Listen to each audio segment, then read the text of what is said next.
You're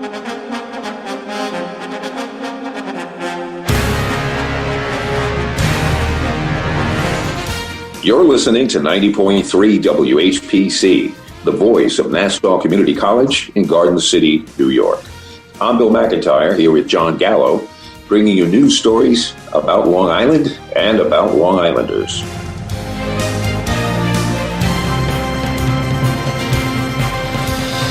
Hello, everyone, and we are here again this week's Long Island News on 90.3. And Jon Gallo and I have two guests today. We have Don Clavin, Town Supervisor for the town of Hempstead, the biggest town in the United States. And we have Kate Murray, the Town Clerk. And Kate has been around for as long as I can remember. Kate's been in some position running some municipality someplace. But well, Bill, you've just succeeded in making me feel about 150 years old. That's okay. I saw it, so I'm older than you. There you go. All good. All good. Well, we have, in this day and age and with everything that we've got going on, and it just seems that no matter where you look, things are either upended, sideways. Things are just, they call it the new normal. And I bristle every time I hear that because that kind of tells me I have to get used to this. And I don't want to get used to this. I'm still calling it the abnormal. Let's start with, because there's a big event that you folks have put together with Nassau Community College. And I know they just got a big chunk of money from you guys to help feed the local people and a lot of the students. First up, and let me say thank you to both of you and the college for having Kate and I on. And thank you, and I hope all the listeners are safe. It's an ever-changing world. And Bill, to go back to what you said about, the new abnormal, as you want to kind of refer to it, it is interesting that, when I walk out of my car to maybe go to the store, I have face masks hanging from my rear view, mirror. So I know to grab it. So it's like, it's sort of, hey, I used to make sure I have a tie on. Now it's like I make sure I have that mask on. But at the end of the day, we're all doing it for the right reason, and that's the key thing. And 2020 has been like nothing anyone's ever seen. And here in the town, I'm very fortunate to have great colleagues in government, not only board members, but my good friend, our town clerk and former supervisor here in Hempstead, Kate Murray, and we've really, from the beginning, work together. That's a nice thing, and that's a real benefit about, people know Kate and I are very, very close friends. She's considered a sister in my family, but with having Kate here, that she and I talk all the time, we've been able to put in policies and do some really important things to safeguard our coworkers, but the public. But when it comes to the what we've teamed up with the community college, late in March and April, Senator Schumer was in D.C. and really fought for the residents, and he was able to allocate a reward for the town of Hempstead based on our population, which is the largest township in America, of an amount of about $133 million in CARES funding for the town. And that is for, relief and expenses related to the COVID. And what we've tried to do is utilize those funds, with the restrictions that are placed on them, because there are a lot, but for the betterment of what we think that the real priorities. We've teamed up with locally your great college there for the Nest, where we're provided a grant where students can focus on the important things of life, their studies, not having to find meals. But we've really been very expansive on it because there's actually a 60% increase in the demand for food in Nassau County. We have teamed up with Island Harvest, where we're having home food delivery for seniors, for veterans, for people, maybe that are quarantined. We've teamed up with Law and Cares in the amount of, that we're providing. I think we're up to 15 separate locations. Residents can go pick up food. We have now, just about 2 weeks ago, we teamed up with the Inn in Hempstead, a long-serving community organization. Great organization. Where they literally had run out of money. They'd run out of money in July. Based on a grant we've done with the town, they are going to be distributing 200,000 meals this year. And in total, we think with teaming up with the Nest and Island Cares and Harvest and the Inn, just in the food, portion of helping people, that's going to be over 1 million meals this year. And we're able to do that with this grant, and it's the right thing to do. And that's the sort of things that we're very focused right now on giving people the relief they so need. And again, and we're able to come up with those ideas internally.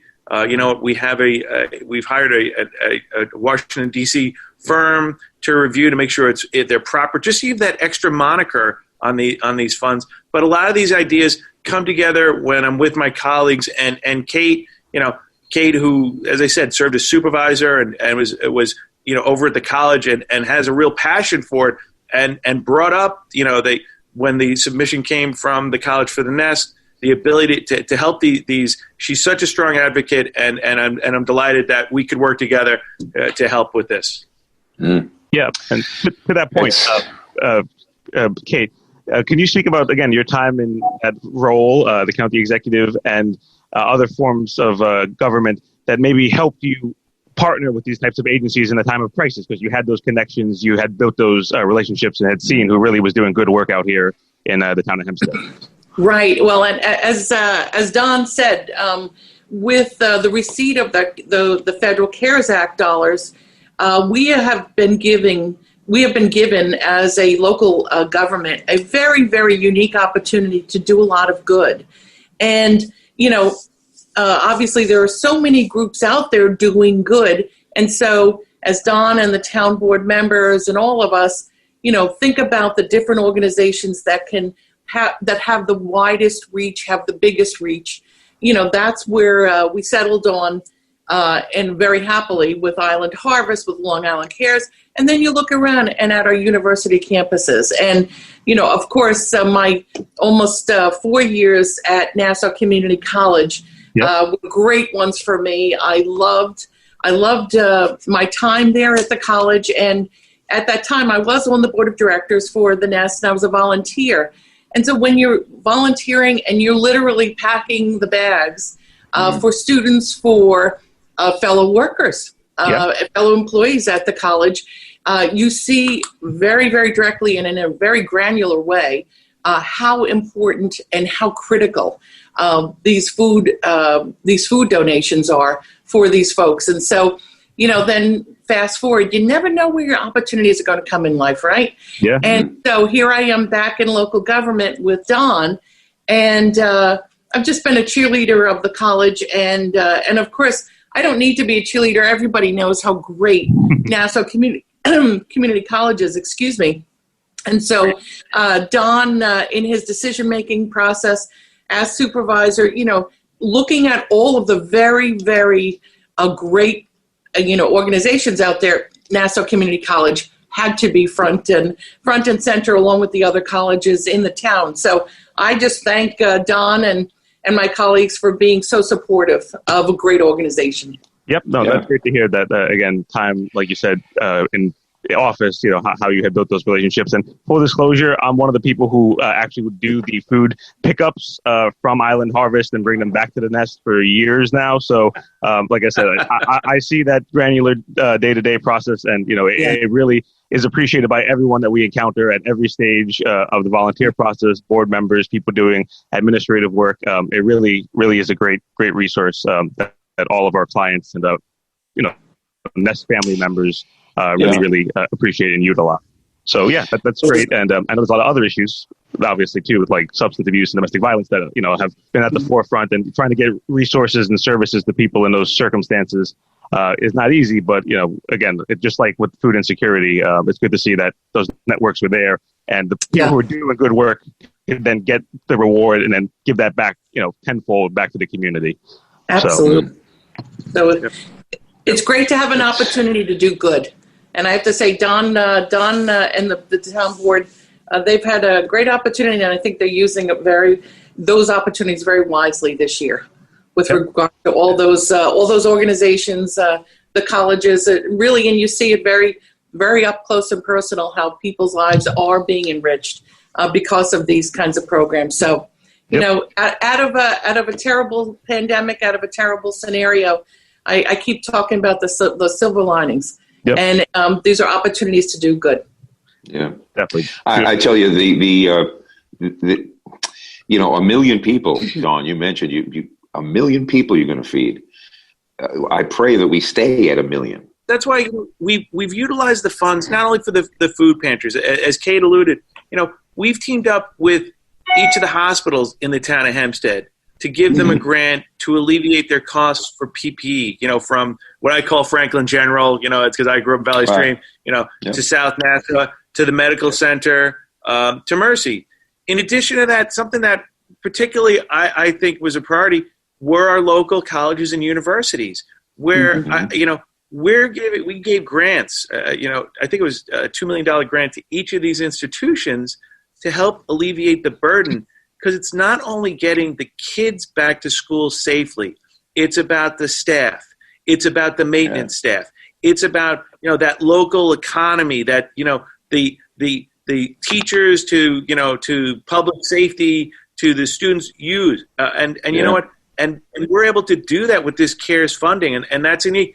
And lastly, and it ties into really at the time, we teamed up with Northwell to do testing throughout the town at no cost to the residents, and we've been able to test thousands of people initially for the last couple of weeks for antibodies, but in the last week we've seen the spike, we've seen the numbers go up. And Northwell, at their suggestion, modified their plan where we're now giving diagnostic tests because we want to really help prevent the second wave. And that's, Kate alluded to it, through this terrible pandemic that's affected everybody. Even here at Town Hall, we've lost, coworkers. There is a silver lining. We've been able to really, I think, help people, particularly with this CARES funding. But we also have seen the good side in people. It's been, all of our programs have been modified. Beaches with restrictions, with everything going on. Residents have been working with us.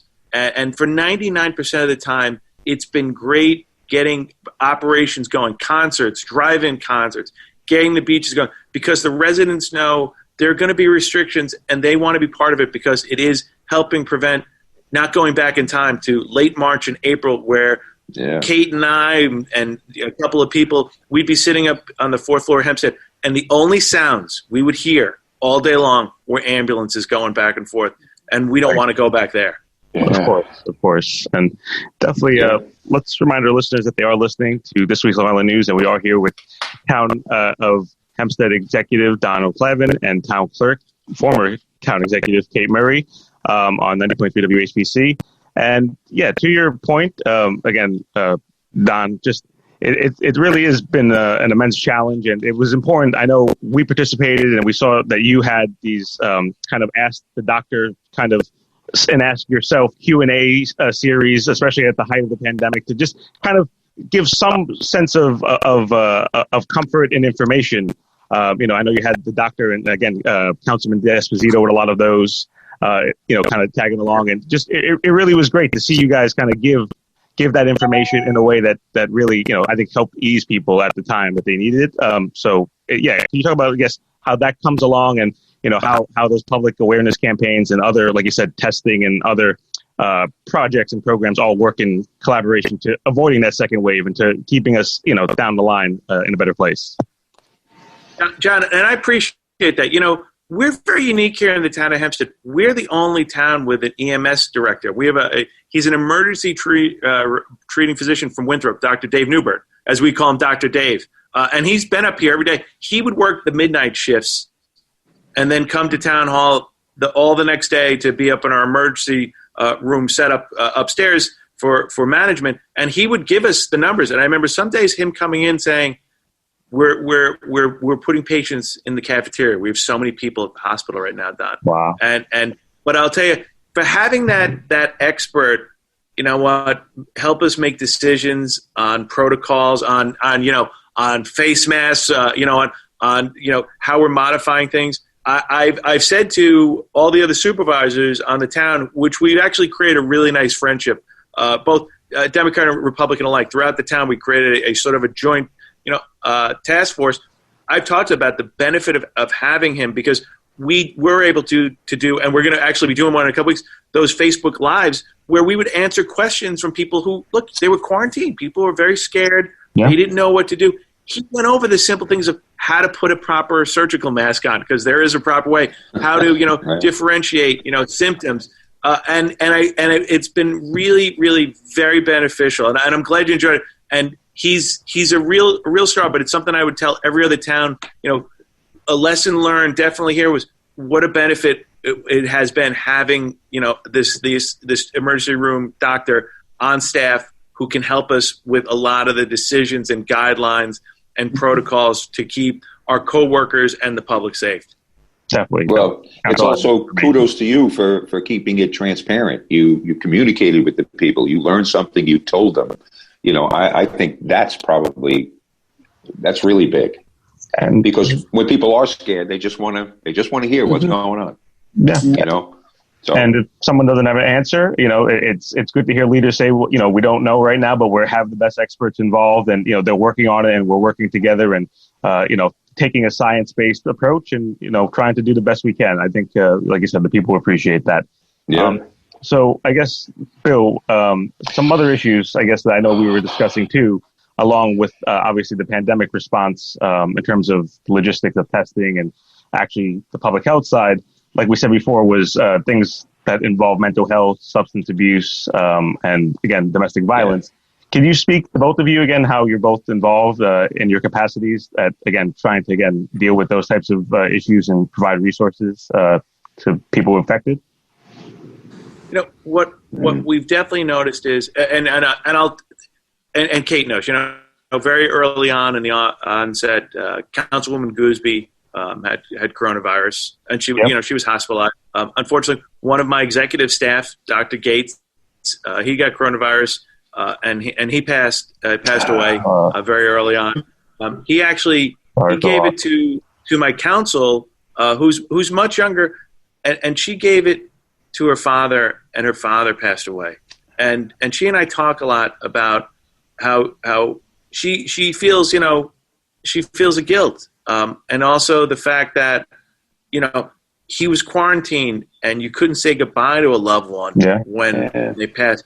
This has had a real effect on people just in the process of saying goodbye to a loved one. I mean, we had days where we had 20 to 30 funerals happening at our cemetery in Hempstead. And those are numbers, we'd average 2, 3 a day tops on a normal day. We were having 10, 20, 30 a day for weeks. And you had people who wanted to say goodbye to their loved ones, and they couldn't. They couldn't get out of their car. Only 5 cars could show. They had to leave within 10 minutes. This is going to have a very lasting effect mentally on people. Of course. And when hopefully a vaccine truly is created, there are going to be long-term ramifications about people reflecting on the process and the grieving that they may or may not have been able to do. Perfect example, as I said, Dr. Gates passed away in March. They wanted to have a gathering for him. They couldn't because of the restrictions. They're having a memorial service for him this Sunday, and I'll be attending, but there are restrictions, there are safeguards. But to think they're only able now, his family, to give him a memorial to say goodbye months after. Mm-hmm. This is having effect. And also, look, when people have problems, when people, face issues, they turn to other substances. And that is going to be, known. People have turned to alcohol. People have turned to, drugs. That's why I said this is going to roll out for a long time. And again, if we can do programs and utilize some of this funding to help with those burdens, we're going to do that. We've had a couple of proposals, and we're looking at that because this is just, it's just real. As I said, everyone has been affected in one way or another. Look, my neighbor says to me the other night, he goes, he used to have a drink on a Saturday night. He's like, right now in his life, he feels like every night's Saturday night. He's just like, and he was kind of like saying, like, I'm having a drink, but it bothers me now that what I did once a week, now I'm having one 7 days a week. And you know what? There are some people, they can have that limitation. There are others that are going to need the help, and we have to be there. Of course. Yeah. And it was interesting in my department, town clerk's office, we issue death certificates. and in a very, very different kind of way. But, you talk about stress among staff. And, obviously nothing is more devastating than being the relative, obviously, of someone who passes because of COVID or anything else. But it was an interesting time for us in the town clerk's office. We were working 7 days a week to just keep up with the death certificates, which is a really sad commentary. We had about a 250% spike in the number of deaths in the town of Hempstead year over year from 2019. And at the same time, we had about a 25% restriction on the number of staff who could come in and actually work. And so it was very, very stressful. I have to say the registrar area, the folks who in our office who process the death certificates, it was a very sad, very stressful time for them. Even speaking to funeral directors, speaking to grieving families, and it had an effect. And here we are, absolutely removed from the decedent, and yet that sort of trickle-down stress and the trickle-down sadness affected my staff as well. For a while, I have to say, thank God, we have gotten to such a better place at this moment. Definitely. And now we're very, very busy with marriages and marriage licenses. So, it's an interesting, very unscientific survey, but how we moved from an incredibly sad period of time trying to help families, trying to help people grieving, just trying to get the business of death, I hate to say it, but the death certificates, those things that are needed. Logistics. To work, families through those scenarios. As I say, it was very nice to sort of pivot from that. That got very quiet, thank God, and now we're on the upswing of a happier subject matter. So we've kind of judged the pandemic in some odd way, from the death certificates, terrible time, to now moving into marriages and marriage licenses. Definitely happier, and I hope that that's sort of, it's unscientific, but that truly represents the arc of this pandemic. A much better trend to look forward to. I know we did see, though, I think maybe some of you were involved. I know, again, Councilman the Esposito were doing some online and, kind of COVID guideline-based wedding kind of ceremonies and stuff like that. So I know you guys are doing some of them. I will tell you, John, one of the things that we're proud of, I think, to really say in the town, we never stopped operations. Even during the height of this pandemic, every department was functioning in some capacity. And Kate really early on recognized the increase in demand. And Kate helped make an investment in her office. You could talk about it, but I mean, where we set up mechanisms outside for our billing department. And people were able to drop off files and process. We made an investment in March and April on our building department and took it online.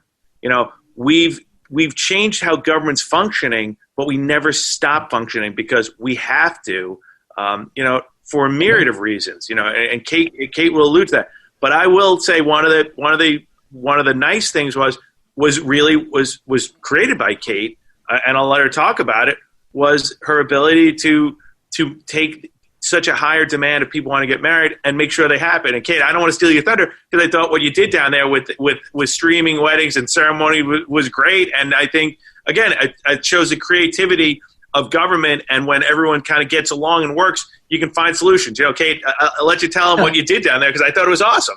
Yeah. I mean, it was just interesting what this whole scenario, this whole pandemic has made us do, is really think outside the box. And Don's been doing that for months and months, and to great effect. In the town clerk's office, we thought, all right, how do we keep up with the marriage licenses and at the same time, of course, keeping everybody safe. So we have it's like a drive-through, a curbside. You heard a curbside pickup. Well, it's kind of curbside pickup for your marriage license as well at the town of Hempstead, and it kind of caught on. We issue licenses every day, and we are booked through Christmas, if you could believe it. So, we, despite the fact that every couple that I have spoken to, have come across, almost every single person has said, we've canceled our big shindig, our big party, our 200 person, those classic Long Island weddings. And now they're, of course, by necessity doing a 15-person wedding and everything. And I think a lot of people are actually pleasantly surprised at, number one, how much money they're saving, to tell you the truth. And number two, it's sort of the intimacy and loveliness of a small wedding. So it's interesting. It's been very interesting. But, yeah, we do, Don and I, we do weddings online. And actually today I have 4 weddings that I'll be performing by Zoom. And, so the weddings haven't stopped. The marriage licenses certainly haven't stopped. And that's sort of the happiness in the day. Yeah. And we're glad that we're able to help people. And, of course, we perform wedding ceremonies outdoors. So we keep everybody safe, but we move life along. Life does have to move on and continue. And so we try to do our best. We need those symbols of hope. Yeah. I know, exactly. Yeah. And that's what the whole marriage business is. It's really as much fun for us on the other side of the desk as for the couple. So we're happy to do it, and that's a nice relief. It seems a unique experience, definitely one way or the other. Let's remind our listeners again that they are listening to This Week Long Island News here with the Town Supervisor, Don Clavin of Hempstead, and again, the Town Clerk of the same town of Hempstead, Kate Murray, on 90.3 WHPC. I wanted to address, I know it's been in the news lately, is the money that we got for the COVID help and the COVID relief. And I understand you and Laura Curran have had some discussions about whose money's whose and how did this happen and, all of those things that politics bring you. When the CARES funding was announced, our controller did what he should. When he found out that it was based on population, you could apply. He applied. We didn't ask for any amount. We just did what we were entitled to do. And then when they announced that the town was being awarded $133 million, and it was based on the fact that the town was over 500,000 and the money was allocated to it based on that population, the county received over 100 million. We received 133 million. And what we've tried to do is work with everybody and the entities. We want to be very open and transparent in the matter. We have an internal committee that includes not only attorneys, but includes Dr. Dave that reviews applications. We have applications that are submitted. Then we also, to have that extra moniker, obtained a Washington, D.C. firm with regulatory experience to review the guidelines the Treasury sets forth to make sure the expenditures are appropriate. Because what I'll tell you, the Treasury gave very limited guidelines, but they said one thing. They said it can only be, a couple of things. It can only be expenses from, I believe it was March 15th through the end of the year.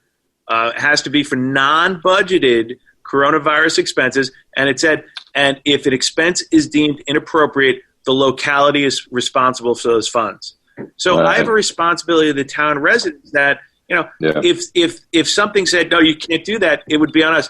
But like I said, what we've tried to do is work with the entities. As I said, we've worked with the hospitals. We've teamed up with Nassau County. The county executive came up with an initiative with the IDA to do PPE kits, and they had done about $250,000 or $500,000.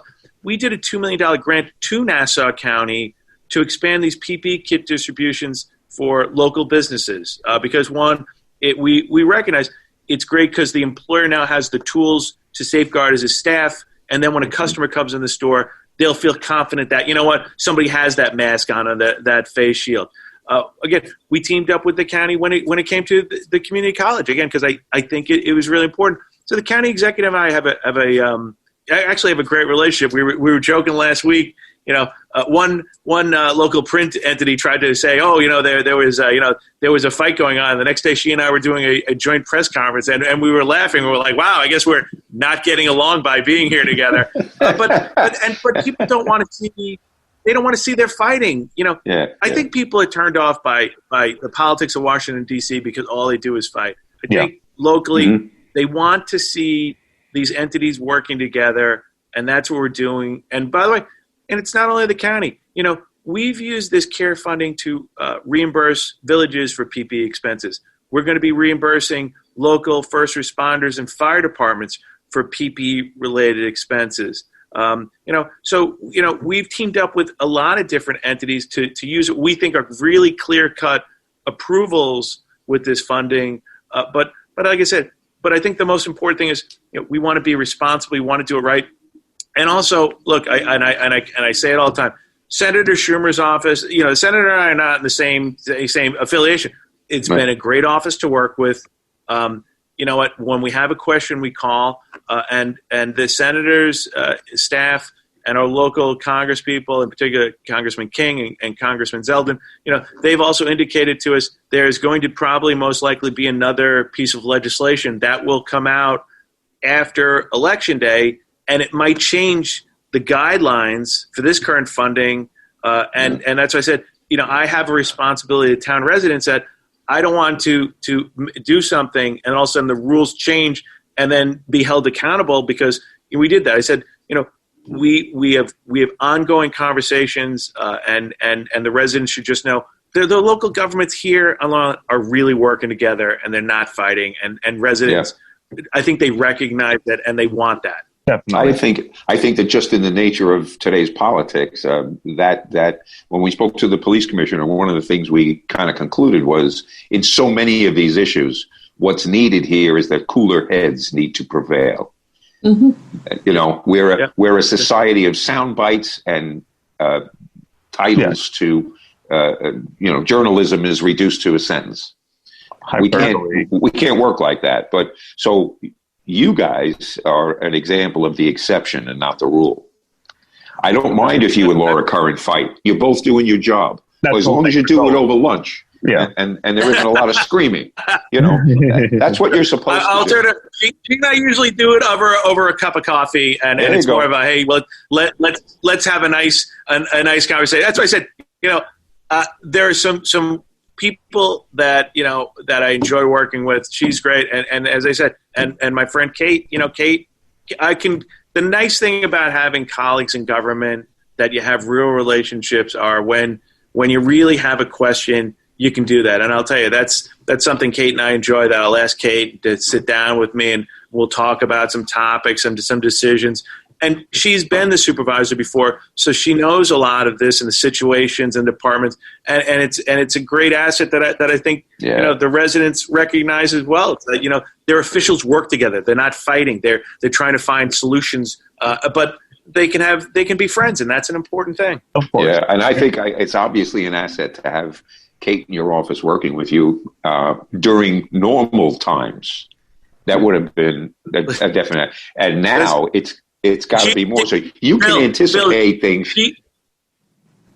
Go ahead. Bill, she's going to kill me in about 5 seconds. If she could reach through the screen, she'll punch me in the head. Because I'll tell you right now. Before down the hallway. There were days. There was a day or two in the very early stages of this pandemic where the only people really in the building were Kate, myself, a couple, and we were trying to have operations off. And we all wanted to chip in and do our share. And I know for a fact that one day I was running the floor cleaner on the 4th floor. And I know Kate was doing it on her floor because you know what? And because people like, is this true? Because look, we all wanted to do our share at the time. And if it was having a staff member, limit his hours and we were here and we could supplement that, that's what we're all supposed to do. We're all in it together. And that's why I said, that's and like I said, people, it's what we're all supposed to do. And that's why I said I love the people I work with at every level of government, especially here. All of our 1,800 coworkers are important people, and no job is too big and no job is too small, but they're all important, and we're all here to help one another. Hey, John and Bill, I have to interrupt here. Just something about Don. He is a modern dad to the nth degree. He makes a mean meatloaf. That's kind of his famous recipe. And he knows his way around a vacuum cleaner. I have seen it myself. So, no task too big, no task too small for Don. And I have to say he gives a good name to men, showing those domestic qualities and everything. And he kind of used some of those qualities, I have to say, right here at Town Hall. I can't tell a lie. So I'm pushing a vacuum. So there you go. Helping out the second shift essential workers. Yes, a good thing. Exactly. So definitely. Thanks for representing, Don. We appreciate it. All the men in the world appreciate that. Listen, everything's okay except I can't fold. That's the I can do the laundry. And by the way, my much better half stresses to me. Folding's the tough part of the laundry equation. But even I have my limitations. True. But I know it's a funny little situation. And it's good to see all these kind of things that we can chuckle about even in those dark times when you look back. Now that we're a little bit further away from them, and just to your point before, Don, of how much. Again, there was that bipartisan support, especially at the early parts of the pandemic, and everyone just rallied around, kind of like 9/11, around the first responders, and everyone really wanted to do the right thing. And, it was nice to see us, especially where we were at, maybe where we're going into now as the election gets close, kind of take a step back and just really focus on, being Long Islanders, being, fellow humans and, be at that base level. But I guess maybe off of what you were saying, too, regarding the funding and the discussion previous, can you guys both speak again about the need of that federal funding and how important it is? Because obviously that's still a discussion of the need, when we spoke with County Executive Curran and with any of the other electeds, the DA that we spoke with, the need for that funding to come from the federal government to help with these budget shortfalls and to help support those initiatives we said, but also businesses and, small businesses and restaurants, like I know you've been a big advocate for, how much has that made the difference and why do other counties, our size need it as well, do you think? This pandemic in New York particularly has just had such a dramatic effect. And when things were shut down, that's revenue. We're projecting anywhere from, because of, lost revenue, an estimated $30 to $50 million in shortfall. Now, this CARES funding right now can't be used for that gap. That's why I said, there are restrictions on it. So while other jurisdictions, are utilizing it for what purposes, we thought that, our perspective is, well, let's use it to help and for the betterment of people. Let it be through the testing. Let it be through the colleges. Let it be through these PPE kits for small businesses. Let it be, for the food banks. But we're very, very lucky in the town of Hempstead. The money was allocated to us. The other jurisdictions in Suffolk County, those townships didn't get it. Those townships, the county got it. And like I said, I talked to all those supervisors. As of right now, Suffolk County hasn't given anything to the other towns. And that's why I said, the next piece of legislation really has to have a trickle down, not only to the counties, but to the towns, to the villages. Because villages are also facing shortfalls because people cannot handle any more stress. You have people who've lost their jobs. You have people who are working at shorter hours. The last thing they can face is more taxes. Kate yesterday received my first preliminary budget, which is calling for a holding the line on taxes. Why? Because that's what we have to do. You know what? We're not going to change any services. You're still going to provide it with those services. You know what? You're still going to get your great parks and all your great facilities. But we have to do that. But DC has to recognize that a lot of these localities need real help because they've faced additional expenses since this pandemic started in March that, maybe you're from, another part of the United States and it hasn't impacted you as much, but definitely here in the Northeast, we've seen it. And New York, based on the numbers we've seen and the fact that the town of Hempstead in so many ways in Nassau County was the epicenter of COVID-19.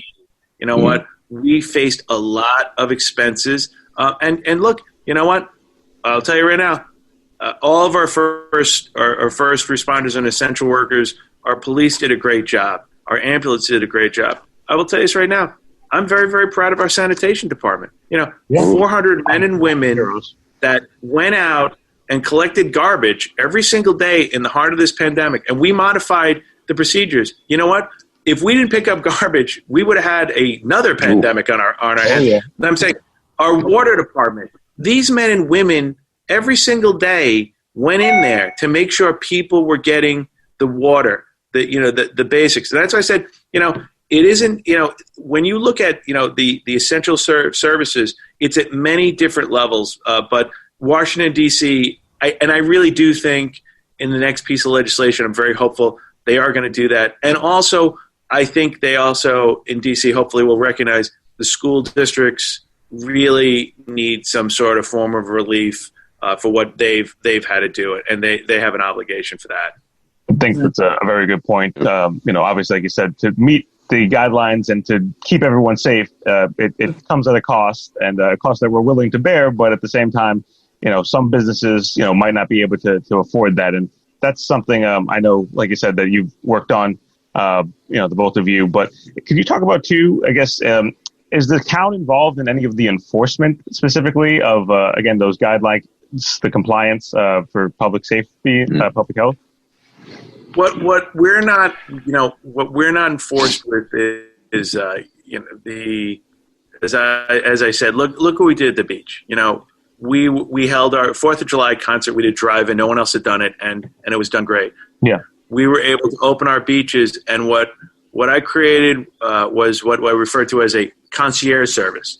That when residents would show up at the beach, they were greeted with hand sanitizer, lotion, and people standing there saying, "Do you have a mask? Would you please put your mask on?" Or we had masks for you. When it comes to what I think the governor's alluding now to, finding people, that's us. What we try to do, and I think is, in our facilities, we have proper signage. We have, in a very nice way, our staff saying to people, put a mask on, put that, put your mock up. And for the most part, people have been great about it. And that's why we've been able to, look, by having these sort of things in effect and having it asked in a nice way, we were able to open our pools, open our beaches. We were able to run a special needs camp, Camp Anchor. Yeah. Camp Anchor is a very special place. And with the help of Dr. Dave and the team down at Camp Anchor, they were able to put forth, a program that, families and the camp participants needed, and they did it right. But they had, they had safeguards in effect, and that's what has to be done. People have to recognize it. And I'm more of a ask people in a nice way, and 99% of the time they're going to do it because they want to. And if that one person's whatever, then you just we'd ask him to leave. If somebody wasn't going to apply, we'd just say you're not allowed in the facility. But I will tell you, that's the one thing I'm really residents have been amazing with all of our programs we've done here, from our seniors to the parks, to the beaches, to the pools. So we're very lucky here in the town of Hempstead. Residents get it, they understand, and they want to work with making sure we don't go back in time to March. Of course, yep. Keep the outdoor back as long as we can. And I think we were so successful with all of the summer programs. I mean, it was amazing how many concerts, how many movies we were able to show in a drive-up kind of scenario. It was kind of amazing. It was almost at the same level, if not at the same level as, other summers. And that really speaks to a lot of dedication, a lot of hard work to keep people safe, but at the same time, recognize that people need a light night. They need a little music. They need a funny movie. They need a little break from the stress. Exactly. So, back to your mental health. I mean, these are the kinds of things that, could help our residents, our seniors. They love to socialize, of course, at our senior housing. And, of course, the centers, the social centers have been closed by necessity. But so what did we come up with? What did Don come up with? But all these outdoor activities for our seniors. So while they were itching to sort of get back in and socialize with their friends, we made it socially distant, a very safe scenario for our seniors to be entertained as well. We know how much they thrive on being social with their friends and everything, like us all. Of course. And so it was kind of a holistic approach, and I think it ended up very, very successful at all of our facilities because, as Don said, with that concierge service, it was like a charm offensive. Please do it. Please help yourself, help your neighbor, and then we could keep everything open, and we can continue with the concerts and the the concerts and the drive-throughs and the swimming pools and all that stuff, the stuff that makes us happy. If we all work together, we'll get there, and we can keep everything open. So it's been largely successful. And speaking of reinventing things, because the drive-in concerts, that's a great thing. The entertainment industry on Long Island, from what I've read, is worth about $14 billion every year. And it's basically been closed down. We've sent the kids back to school. We don't know if that's holding yet, because every day someone decides whether we stay open or whether we send kids home because we got 2 or 3 more cases. But now the winter months are coming. And all of those things that we reinvented that worked at the beach and worked at the outside, restaurants that are having half of their clientele eating on the sidewalk. And every time I drive past, a week later I drive past, now there's a little pod, now there's a heater, and that, but it's all portends that winter is coming. Yes. Are there going to be any major changes to allow restaurants to, if I run a crab house, I'm certainly not going to pay my rent by letting 5 people come in and eat crab. That's not going to work. Yep. The sidewalks did work for a while. You could see there were many more people, and they were social distance. The families would come together. They all, and that worked great. But now that we get into the winter months, I know. Another reinvention is going to be necessary from someplace. Billy, you're spot on, and I'll tell you, when we made the announcement back in April that we were going to allow restaurants, pizzerias, whatever you want, to allow outdoor tables in areas, and we said, it's free. All we asked them to do was submit an application. We had several hundred do that, and I'll tell you, it's been a home run. It's been great. It's almost given them a lifeline to just get where they are today. Because these decisions were, when we go out and we talk to these restaurants and say, Don, I can't allow people in, but my landlord still wants rent.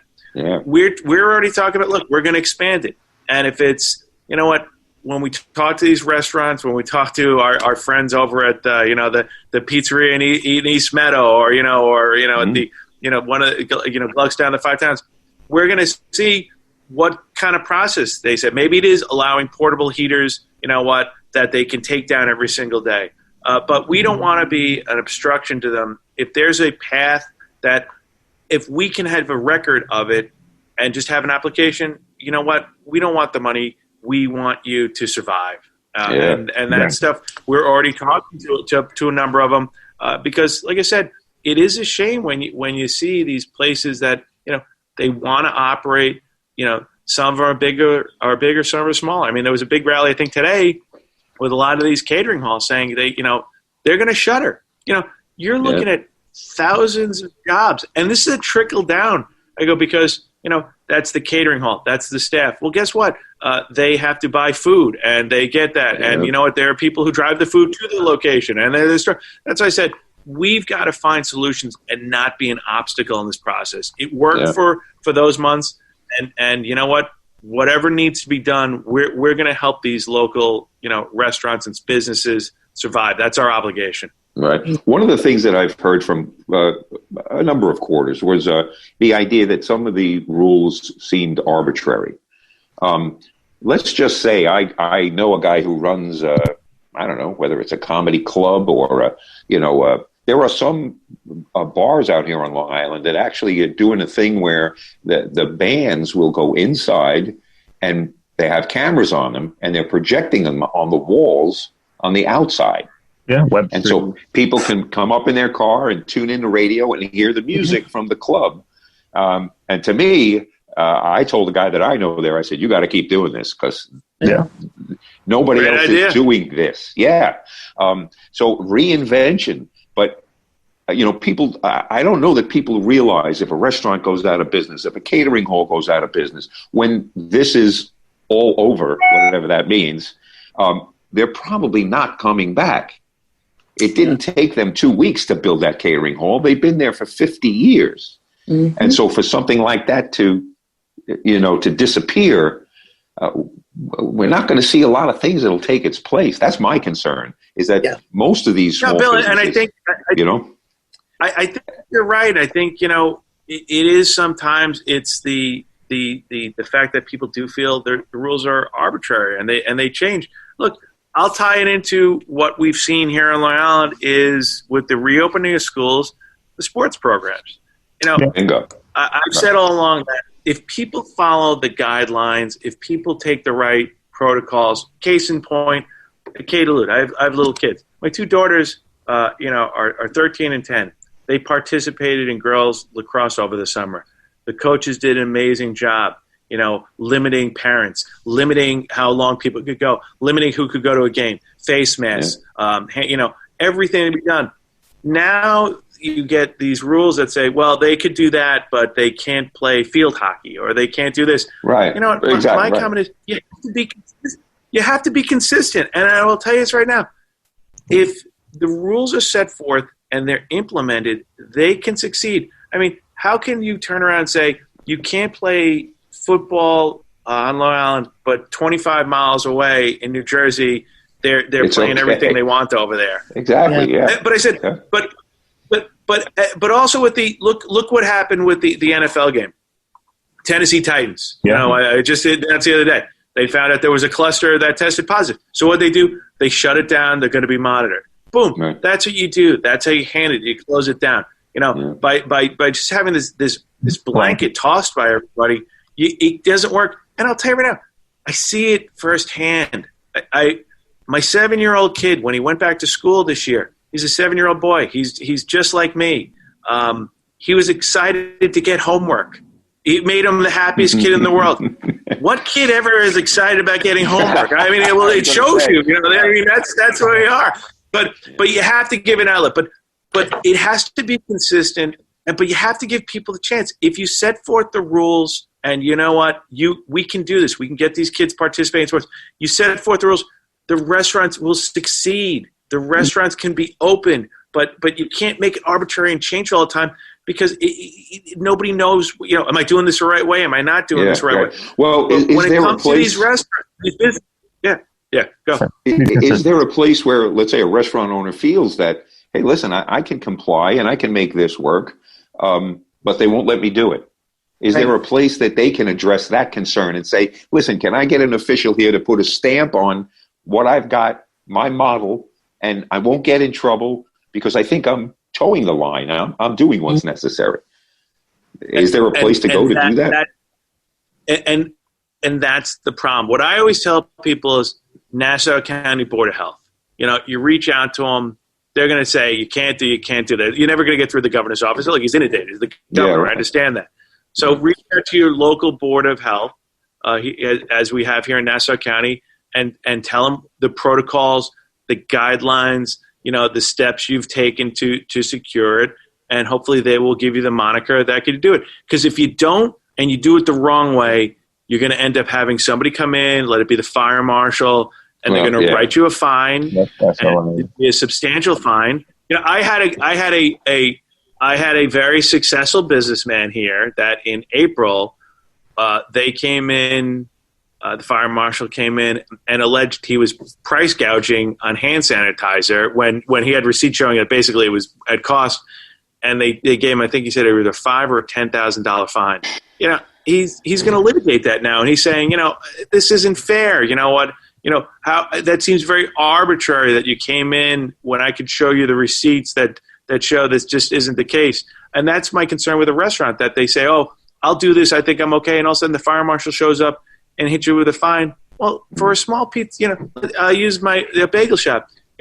I'm paying $1 for a bagel. You get a multi-$1,000 fine. That's a lot of bagels that you probably not selling to begin with.